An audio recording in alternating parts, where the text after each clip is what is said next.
Hey guys, it's time for me to make my Week 4 NFL predictions, so let's dive into it. We have the Tennessee Titans taking on the Jets. Guys, I like the Titans in this matchup. They possess one of the best offenses in the National Football League. This offseason, they were aggressive. They went out and traded for Julio Jones. They didn't sit back and rest on their laurels. 2 years ago, they beat the Patriots in the divisional round of the playoffs, got to the AFC Championship game. Last year, they won the AFC South, got knocked out in the first round of the playoffs. They made the trade for Julio because they believe that they could represent the AFC in the Super Bowl. Am I willing to go that far?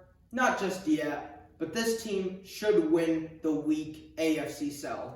On the other side, the Jets are constantly rebuilding. It didn't work out with Sam Darnold. Now they're entering the Zach Wilson era. So far, Zach Wilson has looked like the worst rookie QB in this draft class. Robert Saleh is a first-year head coach that hasn't shown a ton of promise. This is a team that failed to score a single touchdown last week against the Denver Broncos. Give me the Titans.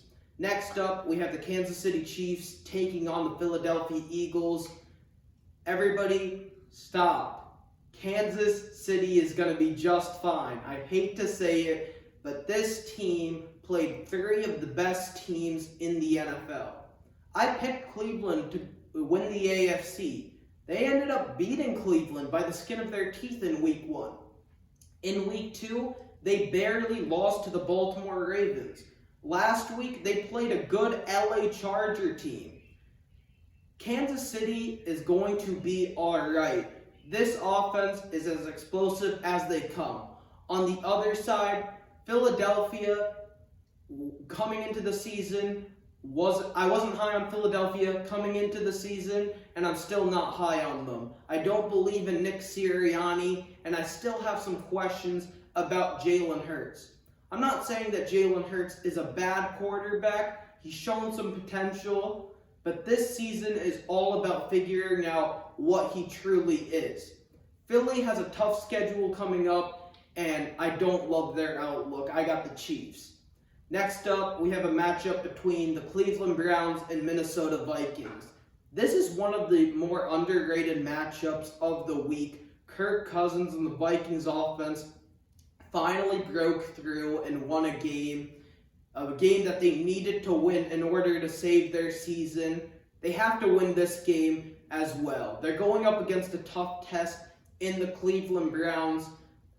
I want to examine the Kevin Stefanski connection in Minnesota. So in 2019, Kevin Stefanski took over as the offensive coordinator of the Minnesota Vikings. Kirk Cousins had the best season of his career. After the season ended, the Vikings extended Kirk Cousins. Cleveland hired Kevin Stefanski as their new head coach. In his first year in Cleveland, Kevin Stefanski brought the Browns to the playoffs. For the first time in a long time, Cleveland has a competent head coach. I believe Kevin Stefanski and Joe Woods, the Browns defensive coordinator, will craft a game plan in order to stop Kirk Cousins and beat the Vikings in Minnesota. Next up, we have a matchup between the Carolina Panthers and the Dallas Cowboys. The Carolina Panthers look good. They're 3-0. They're flying high. Sam Darnold looks like a completely different player in Carolina. On the other side, Dak Prescott is back. The Cowboys look like a Super Bowl contender. Do I believe they are? No. But this team went toe-to-toe with Tampa Bay in Week 1. They beat the LA Chargers. Last night, they dominated the Philadelphia Eagles. I'm going to go with the Cowboys at home solely due to the fact that Carolina is dealing with multiple injuries. Christian McCaffrey is expected to be out for a couple of weeks. J.C. Horn, their first overall draft pick, is going to be out for the season. Carolina has looked good, but this is their first legit opponent. I expect them to lose in Dallas. Next up, we have a matchup between the Giants and the Saints. Last week, I picked the Giants to beat the Falcons, and Daniel Jones couldn't get the job done. Jalen Hurts was able to light the Falcons defense up. He'd scored 32 points. Tom Brady in week 2 threw for 5 touchdowns. I was expecting Daniel Jones to have a big game, and he failed to do so against the Falcons defense. The Saints defense is legit. They're ready to go. In week 1, they had 3 interceptions on Aaron Rodgers. Last week, Mac Jones threw 3 picks as well. This is a team that will be in the playoff hunt once the season ends. They're at home in that Superdome. Remember, folks, last year, there are no fans in attendance. The Saints have one of the best home crowds in the league. They had to go on the road. Not only that, but Hurricane Ida was a big factor that possibly could have derailed their season. Sean Payton and his players stayed locked in, and that's why they're 2-2. Give me the Saints in New Orleans. Next up, we have the Lions taking on the Bears. I hate to be the bearer of bad news, but Matt Nagy is going to lose his job after this season. I had no idea why Andy Dalton was the starter week 1 over Justin Fields. In week 3, he inserted Justin Fields into the starting lineup and failed to craft an offensive game plan around him to fit his skills. Matt Nagy also failed to protect Justin Fields. He put Jason Peters one-on-one against Myles Garrett, one of the best defenders in the National Football League. The Cleveland Browns defense had 9 sacks against the Chicago Bears offensive line. Myles Garrett single-handedly had 4.5 sacks. On the other side, the Lions have showed some promise. In week 1, they were down 38-10 against the 49ers. Ultimately, only lost that game by 1 possession, 41-33. In week 2, they had a 17-14 lead over the Packers. This past week, it took a Justin Tucker record-setting 65-yard field goal in order to beat the Lions. Dan Campbell is establishing a culture. They traded Matt Stafford for 2 first-round draft picks. We know that this team is bad, but Dan Campbell looks like he could potentially be the Lions head coach of the future, something I definitely didn't expect, and he looks like a major upgrade from Matt Patricia. Next up, we have the Washington football team taking on the Atlanta Falcons. I expect the Falcons defense to take a step back. Last week, they were playing Daniel Jones. I believe in Taylor Heineke. I think this kid is a baller. I'm not saying that Taylor Heineke is a franchise quarterback and he's going to take Washington to the playoffs once again. That isn't happening. However, this kid can play. Last year in the postseason against Tampa Bay, he got his opportunity, played very well. You could make an argument. He played better than Mahomes, Rodgers, and Breeze. Against the Giants on Thursday Night Football, he outplayed Daniel Jones, who was the 6th overall pick in the draft. Washington should win this game. I don't fully trust Atlanta. I like the Washington football team.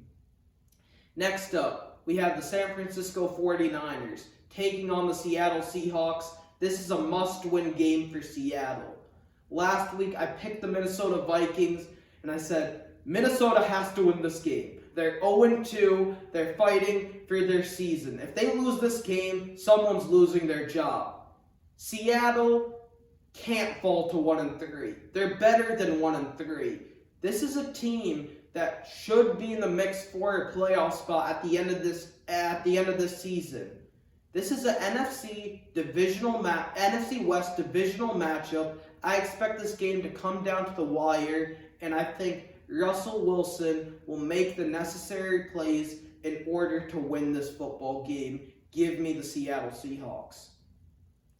Next up, we have another NFC West matchup. The two undefeated teams in this division, Kyler Murray and the Arizona Cardinals, taking on Matthew Stafford and the Rams. Folks, I'm going to go with Los Angeles. This team could arguably be the best team in the NFL. Last week, they beat the defending Super Bowl champion Tampa Bay Buccaneers. They're at home. Kyler Murray and the Cards have typically struggled against Sean McVay. This is a big game for Arizona. I like their offense. I'm not fully sold on their secondary. I still think they have some issues to iron out. Sean McVay is a much better head coach than Cliff Kingsbury. Arizona is still a young football team. They will eventually find a way to put it together, but the Rams look really good right now, and I'm not betting against them. Next up, we have the Green Bay Packers taking on the Pittsburgh Steelers. It looks like Big Ben is done. Last year, going into the playoffs, I said Big Ben was washed, and that looks like a really good take. Entering this season, I said the Steelers would have a losing record for the first time in the Mike Tomlin era because of Big Ben and the offensive line. They lost 3 starters on the O-line, and it doesn't help when you have a 39-year-old QB under center that can't push the football down the field and that can't extend plays. Green Bay looks really good. They're at home. I can't bet against Aaron Rodgers. Next up, we have the Indianapolis Colts taking on the Miami Dolphins. Folks, I'm going to go with the Dolphins in this matchup. Last week, they went toe-to-toe with the Las Vegas Raiders without Tua Tagovailoa. They made no excuses, no bones about it, and they almost pulled off a shocking upset. On the other side, when the Indianapolis Colts originally traded for Carson Wentz, the level of expectation was that Carson Wentz would have a bounce-back season under Frank Reich, who was his offensive coordinator in Philadelphia. People expected Indy to make the playoffs once again, to potentially win the AFC South. There were some analysts that thought they had a shot at going to the Super Bowl. Carson Wentz has been an absolute disaster. This next thing that will come out of my mouth is going to shock some of you guys. I get it, it's a hot take, but I'm going to say it anyway. I believe the Indianapolis Colts should bench Carson Wentz. Boom. What? Why? They just traded for him. Why are you hitting the panic button? I'll tell you why. When the Indianapolis Colts traded for Carson Wentz, they made a conditional trade. In order for Philly to get a first-round pick this season, Indy, A, either has to make the playoffs with Carson Wentz under center, or B, Carson Wentz has to play 75% of the snaps. Carson Wentz, thus far, has not only dealt with 1, but 2 injuries in Indianapolis. The guy is just an injury waiting to happen. He isn't the long-term answer for the Colts. It's better for them to just mail in the season. You whiffed. Everybody makes mistakes. Carson Wentz isn't the guy. I like Miami. I don't see a major drop-off from Tua to Jacoby Brissett. Jacoby is one of the better backups in the NFL. Give me Miami. Finally, we have a 425 matchup between the Baltimore Ravens and the Denver Broncos. Denver has a really good roster. However, they've played a Mickey Mouse schedule thus far. Week 1, they played the Giants, who you can make a case is the worst team in the NFC. Week 2, they played the Jags, who had the number 1 overall pick in the 2021 NFL Draft. Last week they played the Jets, who can't move the football offensively and who had the number 2 pick in the NFL Draft last year. This team has talent, but they're dealing with a ton of injuries. Jerry Jeudy, KJ Hamler, and Bradley Chubb will all be out. They're dealing with some COVID tests on the offensive line. On the other side, I love what I'm seeing from Lamar Jackson. Lamar is 32-5 as a starter. He typically doesn't lose. I expect the Ravens to win on Sunday. I'm going to skip the Tom Brady return to Foxborough. I'm going to make a separate video about that matchup specifically. I'm actually going to make more than one video about that game because it's so big. It could be the biggest game in NFL history. So let's dive into my Monday night matchup. We have the Las Vegas Raiders taking on the Los Angeles Chargers. The Raiders look good. They're 3-0, but I expect them to lose on Monday Night Football. The Chargers are hosting their second game in SoFi Stadium with fans in attendance. They failed to beat the Dallas Cowboys. I expect them to get a huge win. The Las Vegas Raiders have looked good, but 2 of their victories have been in overtime, and Justin Herbert will be a very tough test. This is a divisional game. I expect it to go down to the wire, but Herbert will find a way to pull through. This Chargers offense looks really good. Give me LA taking the W.